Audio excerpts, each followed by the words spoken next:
Hello बच्चों, let's read the question. The question is two charge conducting sphere A and B which is having radii small a and small b are connected to each other by a copper wire. Find the ratio of electric fields at the surface of the two sphere. तो हमें क्या निकालना है? Electric field का ratio निकालना है इन sphere के surface पर.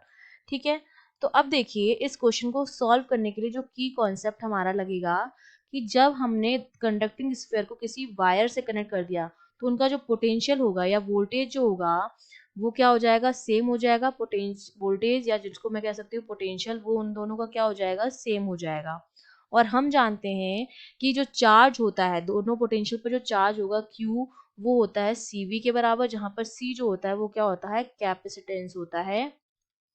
ठीक है, और हमें निकाला इलेक्ट्रिक फील्ड का रेशियो. तो इलेक्ट्रिक फील्ड हमारा क्या होता है, KQ अपॉन आर स्क्वायर होता है. तो ये तीनों फॉर्मूले जो हैं वो हम यूज करेंगे, तीनों कॉन्सेप्ट.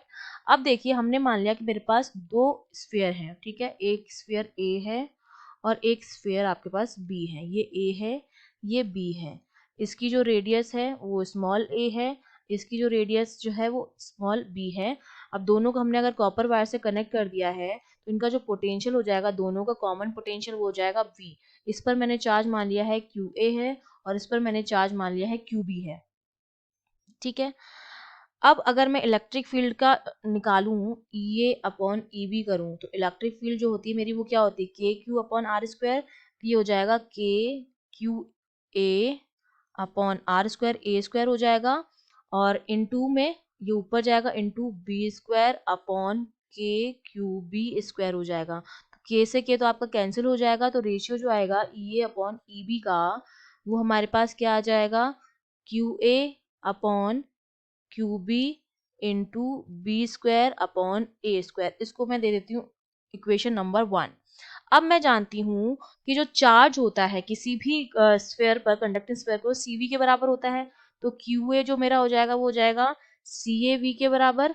और जो QV हो जाएगा मेरा वो किसके बराबर हो जाएगा, वो बराबर हो जाएगा CBB के. तो इन दोनों को अगर मैं इक्वेट कर दूं, अपॉन कर दूं, तो देखिए V से V तो कैंसिल हो जाएगा. तो इनका जो रेशियो आया है QA अपॉन QB वो आया है CA अपॉन CB के.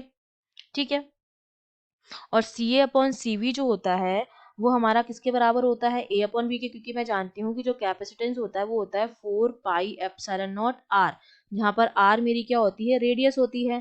तो अगर A इसका मैं लिखूंगी ये हो जाएगी 4 पाई एप्सिलॉन नॉट, A की रेडियस थी A, और इसका हो जाएगा 4 पाई एप्सिलॉन नॉट B. तो CA अपॉन CB का जो रेशियो आ जाएगा तो ये तो कैंसिल आउट हो जाएंगे. तो ये A अपॉन B के बराबर आ जाएगा CA अपॉन CB का रेशियो. तो यहाँ से मैं लिख सकती हूँ QA अपॉन QB का जो रेशियो है वो A अपॉन B के बराबर आया. ये इक्वेशन नंबर 2 हो गई.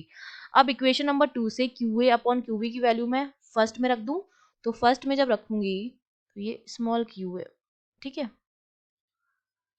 तो EA अपॉन EB मेरे पास कितना हो जाएगा, ये हो जाएगा QA अपॉन QV की जगह मैं रख दूंगी A अपॉन B, और इंटू यहाँ पर V square upon A square तो था ही. तो एक B से ये भी कैंसिल हो जाएगा, एक A से ये कैंसिल हो जाएगा. तो EA अपॉन EB का जो रेशियो आएगा वो मेरे पास आ जाएगा B अपॉन A के बराबर.